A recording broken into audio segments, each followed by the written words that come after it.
प्रत्येक क्षेत्र पर इस कोविड-19 महामारी का प्रभाव पड़ा है और आज शिक्षण संस्थाओं में भी इस कोविड-19 का प्रभाव हमें देखने को मिल रहा है। अभी यह महामारी एक चुनौती के रूप में हमारे सामने है, लेकिन जब एक चुनौती हमारे सामने है तो एक अवसर भी इसने हमें दिया है कि हम इसका लाभ लें, और हम लोग लाभ ले भी रहे हैं, सीख भी रहे हैं, और इस महामारी से निपटने के लिए हम लोग दिन रात प्रयासरत भी हैं। आज इस स्वतंत्रता दिवस के अवसर पर मैं आपको एक बात ये बताना चाहूँगा कि हमारे यहाँ डॉक्टर्स, स्वास्थ्यकर्मी, सुरक्षाकर्मी सभी मिलकर आज पूरे देश को बचाने में लगे हुए हैं। यानी कि सरहद पर हमारे आर्मी, हमारे सेना लड़ते हैं, लेकिन देश के अंदर डॉक्टर्स, सुरक्षाकर्मी और स्वास्थ्यकर्मी आज लड़ रहे हैं, और जरूरत इस बात का है कि हम इन सभी के साथ हाथ में हाथ मिलाकर सहयोग करें, क्योंकि हमारा योद्धा आज सुरक्षाकर्मी है, हमारा योद्धा आज डॉक्टर्स है, हमारा योद्धा आज स्वास्थ्यकर्मी है। हम इन तीनों के साथ मिलकर हाथ में हाथ डालकर हम इस कोरोना वायरस से लड़ रहे हैं, और लड़कर हम इसे हटाना है। हम स्वतंत्र हो गए, हमारी आज़ादी की आज 70 साल के बाद भी कई बातें हमारे सामने आई विकास की, और विकास के क्रम में इस कोरोना वायरस भी हमें एक अवरोधक के रूप में देश के सामने खड़ा है। लेकिन हम इस अवरोधक को लड़कर दूर करेंगे, और डरने का नहीं है, बल्कि यह एक ऐसी चुनौती है कि इसका सामना करना है, और सामना करने में हम लोग को एकजुट होने का ही केवल काम करना है कि हम एकजुट आज रहें। हम हिंदुस्तान के लोग एकजुट होकर इस वायरस से लड़ रहे हैं और सफल भी हो रहे हैं। आज आपको जानकर खुशी होगी कि करीब करीब भारतवर्ष का रिकवरी रेट जो है 70% हो गया है। यह एक खुशी की बात है कि अभी 2 दिन पूर्व भारत सरकार ने ये अनाउंस किया है कि हम कोरोना वायरस से लड़ते लड़ते आज के डेट में 70% हमने रिकवरी प्राप्त किया है। ये 30% भी रिकवरी हम आने वाले समय में आपके सहयोग से, हिंदुस्तान की जनसंख्या के सहयोग से पूरा कर लेंगे, ये ऐसा विश्वास है। और इसी के कारण आज हमारे देश में ये एक जो चुनौती थी कैसे अवसर में आया है, 1-2 लाइन में मैं बताना आपको पसंद करूंगा कि आप जानते हैं कि इसी कोरोना वायरस की चुनौती के कारण माननीय प्रधानमंत्री नरेंद्र मोदी ने दो संदेश प्रारंभ में दिया था कि जान है तो जहान है, और जान के चलते उन्होंने लॉकडाउन किया, और उसके बाद अनलॉकडाउन पीरियड में जहान की बात किया कि देश की अर्थव्यवस्था की चक्की को भी घूमना आवश्यक है, क्योंकि जान और जहान एक दूसरे के पूरक है, एक कम्प्लीमेंट्री है। जान रहेगा तो जहान रहेगा, जहान रहेगा तो जान रहेगा। इन्हीं शब्दों में उन्होंने देश को संबोधित करते हुए बताया कि नहीं, हमें इन दोनों बातों का पालन करना है, और उसके बाद हमें भारत को आत्मनिर्भर बनाना है। आत्मनिर्भर का अर्थ लोग भिन्न भिन्न प्रकार से लगाते हैं।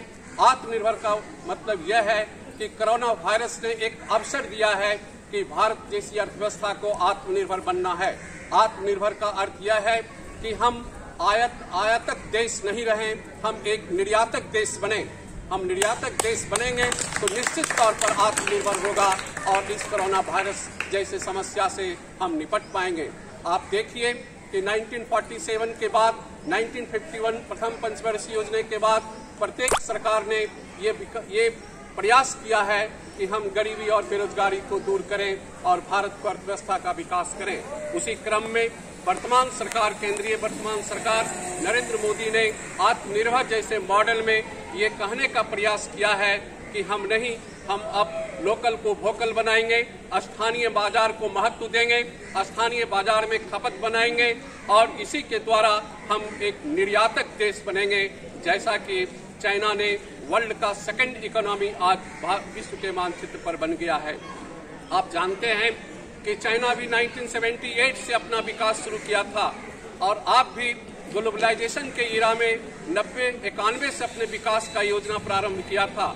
लेकिन 78 में चाइना ने आज वर्ल्ड का सेकंड इकोनॉमी बन गया, लेकिन भारतवर्ष 90-91 में ग्लोबलाइजेशन की नीति अपनाने के बावजूद भी वो उस ऊंचाई तक नहीं पहुंच पाया जिस ऊंचाई तक चाइना ने पहुंचा, क्योंकि चाइना एक निर्यातक देश बन गया, भारत एक आयातक देश बन गया। यही डिफरेंट है चाइना और इंडिया में। और माननीय हमारे प्रधानमंत्री नरेंद्र मोदी ने निर्यातक देश बनने के लिए ही हमें भारत को आत्मनिर्भर बनाने के लिए प्रयास किया है कि हम भारत को आत्मनिर्भर बनाएंगे और एक निर्यातक देश बनकर हम पूरे विश्व में भारत को आगे की श्रेणी में रखेंगे। इन्हीं ऑब्जेक्टिव के साथ हमारे वर्तमान प्रधानमंत्री जो हैं वो निर्यातक देश बनने के लिए आपको आज आत्मनिर्भर भारत का मॉडल प्रस्तुत किया, जिसमें हम विकास करेंगे। और ये कोरोना वायरस, ये कोविड-19 ने ये अवसर दिया है कि भारत को आत्मनिर्भर मॉडल के आधार पर अर्थव्यवस्था का विकास का काम करना चाहिए। ये एक मॉडल है, इस मॉडल के द्वारा हम स्वदेशी, हम आत्मनिर्भर कैसे बनेंगे? हम स्वदेशी वस्तुओं के प्रयोग के द्वारा करेंगे। आजादी के बाद गांधी ने भी स्वदेशी की बात किया था, लेकिन ये 70 साल में वह गांधी का वह मंत्र उतना सफल नहीं हो पाया जिस सफलता के लिए गांधी ने पूरे हिंदुस्तान के दिल को एक बार हिलाया था कि आप स्वदेशी वस्तुओं का उत्पादन कीजिए, तभी भारत का विकास होगा। गांव के मॉडल को अपनाइए, तभी भारत का विकास होगा, क्योंकि गांधी का मानना था कि भारत का विकास गांव के रास्ते ही निकलता है। अगर गांव विकास करेगा तो भारत विकास करेगा। और ये मॉडल था गांधीयन मॉडल, गांव का मॉडल, पंचायती राज मॉडल। और आज आप देखिए कि 21वीं शताब्दी में कोरोना वायरस ने हमें उसे याद दिलाया, इस कोविड-19 ने हमें ये याद दिलाया कि नहीं, हम स्वदेशी मॉडल के द्वारा, आत्मनिर्भर भारत के द्वारा, हम एक निर्यातक देश के द्वारा भारत की अर्थव्यवस्था का विकास करेंगे और इस कोविड-19 को हम दूर करेंगे। आप देखिए कि ये आज एक बहुत बड़ा आपदा है और इस महामारी से पूरा हिंदुस्तान ही नहीं बल्कि विश्व का 180 देश जूझ रहा है। धीरे धीरे सभी का रिकवरी रेट बढ़ता गया है। सबसे ज्यादा नुकसान अमेरिका को हुआ। आप देखिए कि आज भारत जिसको उतना नुकसान नहीं हुआ जितना एक विकसित देश अमेरिका को हुआ। क्यों ऐसा हुआ? क्योंकि हमारे यहाँ यंग इंडिया की बात की जाती है। हमारा पॉपुलेशन जो है वो डिविडेंड जो है वो यंग है और यंग में इम्यूनिटी सिस्टम ज्यादा होता है और इम्यूनिटी सिस्टम ही इस कोरोना वायरस को भगा सकता है। इसलिए हम आपको आज इस मंच से अपने स्टूडेंट्स को आह्वान करना चाहते हैं कि अगर कोरोना वायरस को समाप्त करना है तो डिस्टेंस को मेंटेन कीजिए और मास्क का प्रयोग कीजिए। निश्चित तौर पर यह कोरोना वायरस दूर हो जाएगा। केवल जरूरत इस बात का है कि हम सावधानी बरतें। अगर हम सावधानी बरतते हैं तो कोरोना वायरस हमें छू भी नहीं सकता है। इसलिए आप डिस्टेंस को मेंटेन कीजिए और मास्क लगाइए। निश्चित तौर पर आप सफल होइएगा, भारत सफल होगा और भारत का रिकवरी रेट भी सफल होगा। इसलिए बच्चों, हमारे महाविद्यालय के आप इस बात का ख्याल रखिए कि बिना मास्क का और सोशल डिस्टेंसिंग बनाते हुए आप अपने जीवन शैली को यानी मोड ऑफ लाइफ को बना लीजिए। आने वाला अभी कुछ दिन समय हमें यही सिखाता है कि हम बिना मास्क का नहीं निकले, हम सोशल डिस्टेंसिंग बनाए रखें और तभी हम कोरोना वायरस का जो है मात दे सकते हैं। और आज जरूरत इस बात की है कि हम कोरोना जैसे वायरस को मात दें और मात देंगे। यही संकल्प हमारा है। आज इस स्वतंत्रता दिवस के अवसर पर यह संकल्प है कि हम कोरोना वायरस को हटाएंगे और भारत का विकास करेंगे और शैक्षणिक संस्थान पुनः खिल उठेगा। जो आज उसके प्रभाव के कारण हम आज ई कंटेंट के माध्यम से विद्यार्थियों को लाभ देने का प्रयास कर रहे हैं। फेस टू फेस हमारा क्लास नहीं चल रहा है, लेकिन हम जानते हैं कि ये बहुत दिनों तक नहीं रह सकता है। आने वाला समय पुनः हम लोग फेस टू फेस मिलेंगे, क्लासरूम प्रारंभ होगा और हमारी जो प्रकृति थी, प्रकृति के अनुसार हम जीना प्रारंभ करेंगे। ये एक समय है, एक यह विशेष समय है, एक कोरोना वायरस का समय है कि हम चुनौतियां का सामने करते हुए अवसर का लाभ उठा रहे हैं और इसी अवसर से भारत विकास करेगा और आत्मनिर्भर बनेगा। इन्हीं चंद शब्दों के साथ आज मैं अपने शब्दों को विराम देते हुए एक बार आपको पुनः यही कहूंगा कि कोरोना वायरस के लड़ने के लिए मास्क का प्रयोग कीजिए और अपने डिस्टेंस को बनाए रखिए, क्योंकि ये बहुत अभी जरूरी है। आज ऐसा एक माहौल पूरे भारत वर्ष ही नहीं पूरे विश्व में बन गया है कि बहुत कुछ कहने की जरूरत आज के डेट में नहीं है। लेकिन हम इतना ही जानते हैं कि अगर आज किसी को सैल्यूट करने की जरूरत है तो डॉक्टर्स को सैल्यूट करने की जरूरत है, स्वास्थ्य कर्मी को सैल्यूट करने की जरूरत है, सुरक्षा कर्मी को सैल्यूट करने की जरूरत है, क्योंकि आज ये दिन रात आपकी सेवा में लगे हुए हैं और कई लोग अपना बलिदान भी दे चुके हैं। इसलिए आज हम सुरक्षा कर्मी, स्वास्थ्य कर्मी, डॉक्टर्स को इस मन से सैल्यूट करते हैं, क्योंकि वो देश की सेवा में दिन रात प्रयत्नशील है। ये बहुत बड़ी एक चुनौती है कोरोना वायरस कि हम दोनों के बीच आगे सोशल डिस्टेंस पैदा कर दिया है, लेकिन ये बहुत दिनों तक टिकने वाला नहीं है। हम पुनः अपने जीवन में लौटेंगे, ये हम निश्चित तौर पर कर सकते हैं कि हम कामयाब होंगे, निश्चित कामयाब होंगे।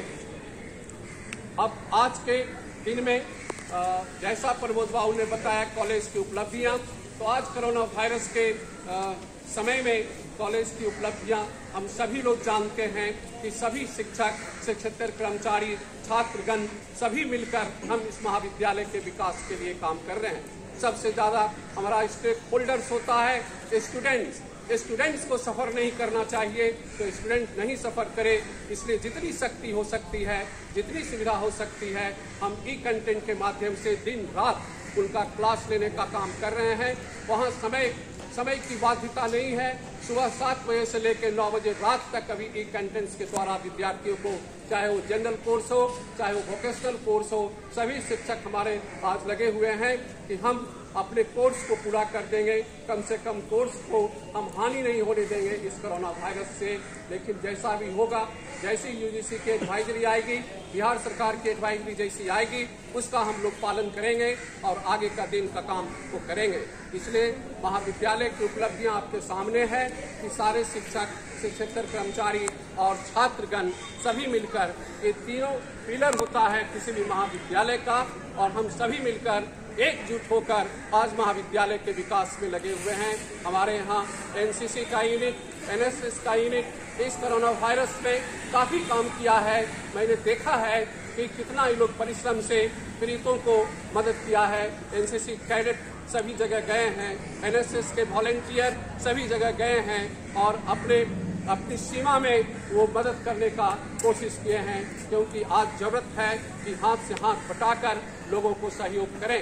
ये कोरोना वायरस हमें एक रिश्ता में रहने के लिए सिखाया है कि हम एक हैं और एक होकर हम कामयाब होंगे। इन्हीं चंद शब्दों के साथ मैं अपनों के शब्द को विराम देते हुए एक बार बोलूंगा कि जय भारत माता की जय, जय बिहार, जय college of commerce, art and science, जय एनसीसी, जय एनएसएस। Thank you.